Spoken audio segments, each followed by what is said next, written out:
ওখানে একটু ঝামেলা ছিল, কিছু খালের কিছু একটা অংশ। স্যার আপনার একটু কাজ করতে হবে এলজিআরডি। না, আমি তো কালকে নিয়ে স্যার আপনার একটু কাজ করতে হবে।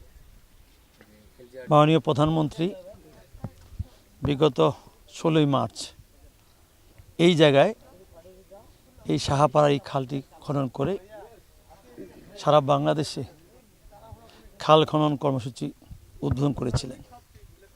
আজকে এই 16 মার্চ থেকে আজকে প্রায় 2 মাসের কাছাকাছি। আপনি দেখেন বিগত দিনের চিত্র আর বর্তমান চিত্র, আকাশ আর জমি।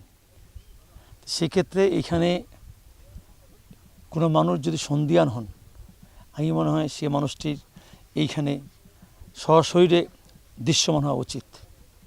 এবং আমি বা আমরা সবসময় বলে থাকি, মাননীয় প্রধানমন্ত্রী তারেক রহমান কথায় বিশ্বাস করেন, কাজে বিশ্বাস করেন।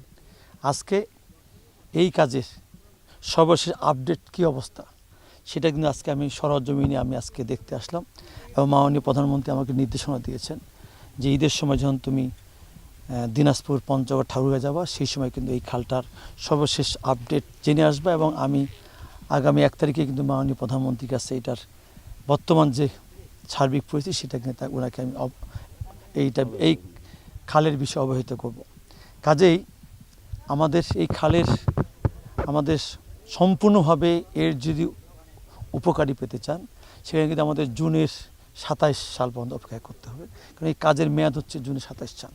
কাজেই সেক্ষেত্রে আমাদের এখানে যারা ইঞ্জিনিয়ার আছেন, আমাদের জেলা প্রশাসক আছেন, আমাদের এখানকার স্থানীয় এমপি আছেন, আমাদের সদর এমপি আছেন, ইনারা কিন্তু সবাই যে যার মতো করে এখানে কিন্তু প্রতি সপ্তাহে বা 15 দিন পর পর কিন্তু এখানে এসে মনিটরিং করছেন এবং দেখভাল করছেন। এবং এই যে দেখলেন ইতিমধ্যে প্রায় 4 কিলোমিটার মতো নদী এই খালটা খনন হয়ে গেছেন।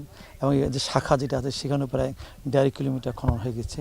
এবং ইতিমধ্যে দেখেন সেই খালে কিচ্ছু ছিল না, সেই খালে এইটুকু রাস্তায় কিন্তু এখন কিন্তু পানি কিন্তু প্রবাহমান শুরু হয়েছে। তো কাজেই আমার বিশ্বাস, এবং আমাদের মাননীয় প্রধানমন্ত্রী বলছেন এই খালের পাশে একটি ওয়াকওয়ে তৈরি হবে, এখানে আমাদের বৃক্ষরোপণ হবে, ফলস বৃক্ষরোপণ, এখানে মাছ চাষ হবে, হাঁস আবাদ করতে পারবে। কাজেই এই এলাকার প্রায় 3.5 লক্ষ মতো মানুষ টোটাল কিন্তু আমাদের এই শেষ সুবিধা আসবে।